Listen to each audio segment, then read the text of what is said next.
Foundation Day of GMERF. Let me take this opportunity to sincerely compliment Dr. Ravindranath and Dr. Ratnakar for having thought of setting up such a foundation.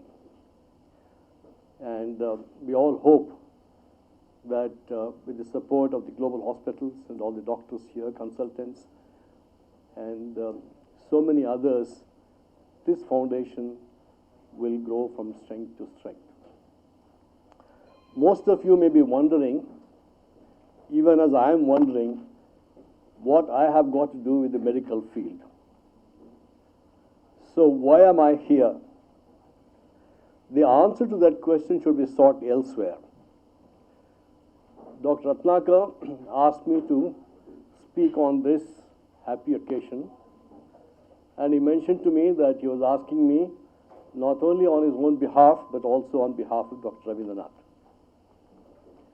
So I could not say no, nor was Dr. Ratnakar prepared to accept a no. So I am here. And I hope neither of them deals directly with the human beings. There's an indirect influence. I'll come back to life sciences in a minute. Medical sciences, unlike natural sciences and engineering sciences,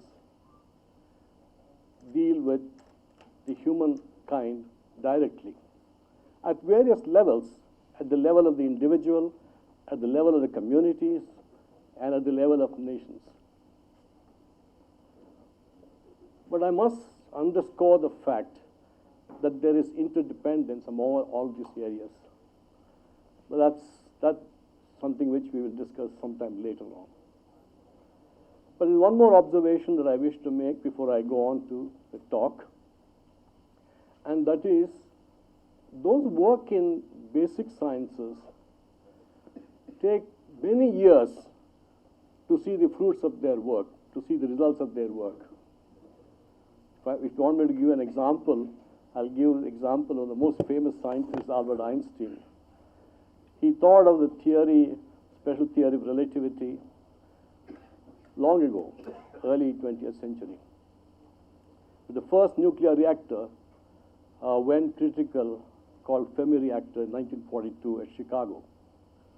And then the weapon came in 1945, Manhattan Project. So it takes decades. It happens somewhat more quickly, sooner, in the case of the engineering scientists, when the systems open. There's one message, however, throughout this presentation that I wish to communicate to you, and that is the inestimable value of education, and particularly research. So it is,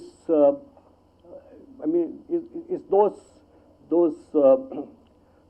skills, educational skills and research skills that are fundamental to the growth of any discipline or its practitioners. And I hope I'll be able to give some examples. And I'll try to do this in the case of medical sciences in the context of higher education in general. So I will operate this myself.